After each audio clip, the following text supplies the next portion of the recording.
Bismillahirrahmanirrahim. Assalamualaikum warahmatullahi wabarakatuh. Selamat pagi Ananda Solih-Soliha kelas 4 paralel. Bagaimana kabarnya? Mudah-mudahan semuanya dalam keadaan sehat. Amin ya rabbal alamin.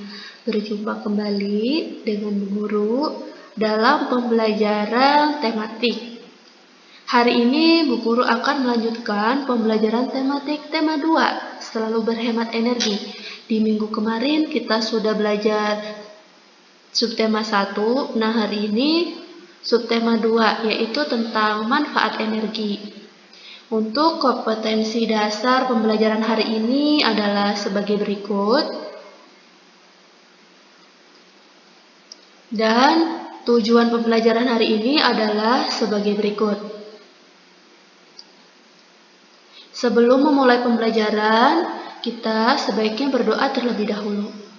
A'udzu billahi minasyaitonir rajim. Bismillahirrahmanirrahim. Raditu billahi rabba wa bil islami dina wa bi Muhammadin nabiyyan wa rasula wa bil Qur'ani imaman wa hukma. Rabbi zidni ilman nafi'an warzuqni fahman thayyiban. Amin ya rabbal alamin. Teks petunjuk. Apakah kalian tahu teks petunjuk itu apa? Mungkin kalian juga pernah melihat dalam kemasan-kemasan makanan ya, atau dalam kemasan-kemasan yang lainnya. Nah, teks petunjuk itu adalah berisi arahan untuk melakukan sesuatu. Teks petunjuk memiliki tujuan yaitu untuk menjelaskan penggunaan atau pembuatan sesuatu. Kalimat yang digunakan dalam teks petunjuk adalah kalimat perintah. Hal-hal yang perlu diperhatikan dalam membuat teks petunjuk. Yang pertama, kita harus mengetahui cara atau petunjuk disajikan secara berurutan. Yang kedua, bahasa yang digunakan dalam teks petunjuk harus jelas dan mudah dipahami. Perhatikan benda berikut dengan cermat. Mungkin kalian juga tahu ya, ini adalah tempat pensil. Tempat pensil ini ternyata bisa kita buat dari bahan bekas ya. Kira-kira bahannya apa saja yang diperlukan untuk membuat tempat pensil? Nah, di sini ada langkah-langkah atau petunjuk membuat tempat pensil. Yang pertama, kita harus menyiapkan botol bekas air mineral. Terus kita juga menyiapkan kertas HVS atau kertas origami, lem kertas, gunting, dan spidol. Yang kedua, guntinglah botol menjadi 2 bagian. Nah, pada saat menggunting, kalian harus hati-hati ya. Mintalah bantuan dari guru atau orang tua. Yang ketiga, ambil bagian botol bagian bawah atau alas. Gambarlah pola pada kertas sesuai dengan ukuran botol. Lalu, setelah itu kalian harus menggunting kertas sesuai pola yang kalian buat. Nah, letakkan kertas di atas botol dan rekatkan dengan lem.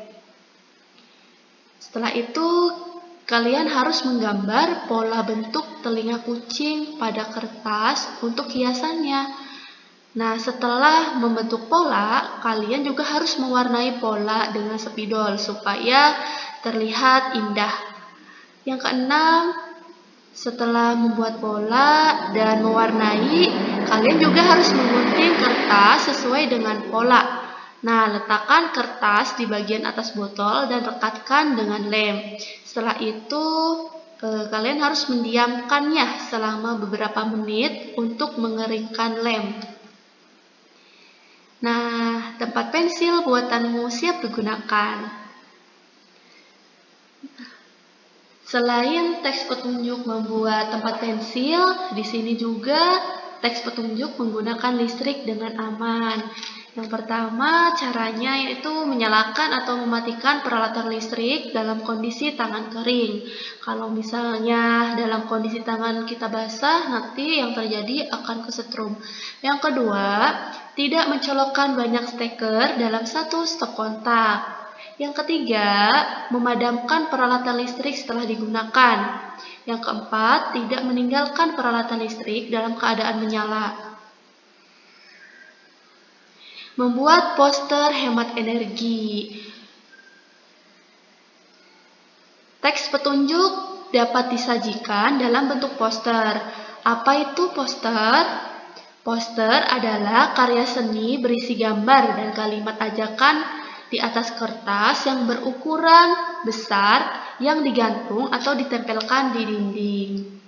Poster menggunakan kata-kata singkat, padat, jelas, dan menarik.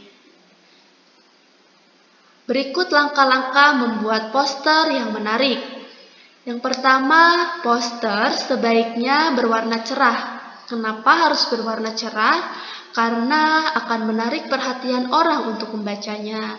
Yang kedua, gambar atau tulisan dibuat sesuai dengan tema dan ukuran poster. Yang ketiga, tulisan dibuat dengan kalimat efektif, singkat, dan jelas. Berikut contoh poster hemat energi. Setelah kalian membuat poster, kalian juga harus mengampanyekan isi poster tersebut. Poster akan lebih menarik jika terdapat gambar yang berwarna. Poster dapat disampaikan kepada orang-orang sekitar atau disebut kampanye. Jadi, mengampanyekan poster itu kalian harus menyampaikan kepada orang-orang di sekitar kalian tentang poster kalian yang telah dibuat. Bagaimana cara mengampanyekan isi poster dengan baik? Yang pertama, kalian harus memahami isi poster kalian ya. Yang kedua, bicarakan isi poster dengan jelas dan efektif. Yang ketiga, sampaikan dengan bahasa yang baik dan santun, serta tidak terlalu cepat. Yang keempat, bersikaplah tenang, percaya diri, dan berbicaralah dengan suara yang menyaring. Contoh membuat kampanye poster. Misalnya, poster berisi tentang salah satu bentuk penghematan energi, yaitu dengan menggunakan listrik seperlunya. Maksudnya, ketika kita perlu, maka nyalakan listrik, dan ketika kita tidak perlu, maka matikanlah listrik tersebut supaya hemat. Poster juga menggambarkan kepada kita bahwa pentingnya hemat listrik demi terciptanya kelestarian alam. Nah, itu digambarkan dengan rumput yang berwarna hijau. Nah, tadi adalah salah satu contoh mengampanyekan poster. Jadi, sesuai dengan tema ya. Lanjut, pola irama dan ketukan. Apa itu irama? Irama adalah rangkaian bunyi yang teratur. Pola irama adalah panjang pendeknya bunyi sebuah lagu. Pola terbentuk bunyi nada yang teratur dan berulang-ulang. Panjang pendek bunyi dihitung berdasarkan ketukan. Menyanyi dengan notasi not angka. Not angka adalah not yang dilambangkan dengan angka-angka, sedangkan not balok adalah not yang dilambangkan dengan gambar. Not angka dan not balok memiliki fungsi yang sama, yaitu untuk mempermudah dalam mempelajari sebuah lagu. Perhatikan not angka dan not balok pada gambar berikut. Jenis-jenis not balok yaitu ada 5. Yang pertama berbentuk utuh, memiliki 4 ketukan. Yang kedua setengah, memiliki 2 ketukan. Yang ketiga seperempat, memiliki 1 ketukan. Yang keempat seperdelapan, memiliki setengah ketukan. Yang kelima 1/16, memiliki seperempat ketukan. Selain not angka dan not balok, lagu juga memiliki nada-nada yang harus diperhatikan saat bernyanyi. Misalnya, panjang pendek nada. Panjang atau pendeknya nada dapat diketahui dengan simbol titik dan garis not angka. Contohnya pada tanda berikut. Nah, di sini ada tanda yang berbentuk bulat. Nah, menunjukkan nada lebih panjang satu ketuk, sedangkan tanda garis yaitu nada-nada di bawahnya menjadi satu ketuk. Pola irama dalam lagu pada umumnya 4/4, 3/4, dan 6/8. Nah, dalam 4/4 pasti memiliki 4 ketukan, 3/4 3 ketukan, dan 6/8 6 ketukan. Contohnya di sini birama 2. Birama 2 memiliki 2 atau 2/4 hitungan. Contoh di sini adalah 3, 5, dan 3, 2. Nah, sedangkan yang kedua adalah birama 3. Birama 3 memiliki 3 atau 3/4 hitungan. Sedangkan yang untuk ketiga yaitu birama 4. Birama 4 memiliki 4 atau 4/4 hitungan. Bunyi yang dihasilkan dapat berasal dari internal dan eksternal. Bunyi internal. Bunyi internal dapat dihasilkan dari tubuh kita. Contohnya, bertepuk tangan, menepuk paha, dan menghentakkan kaki ke lantai. Sedangkan bunyi eksternal adalah bunyi yang dihasilkan oleh alat musik.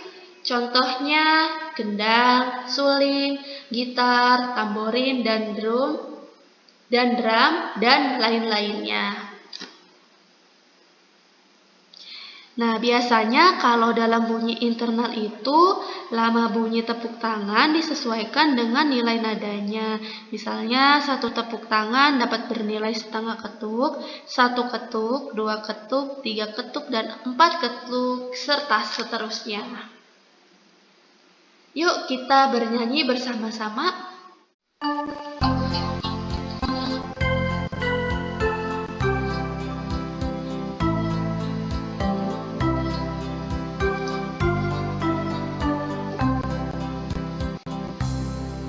Desaku yang ku cinta, pujaan hatiku,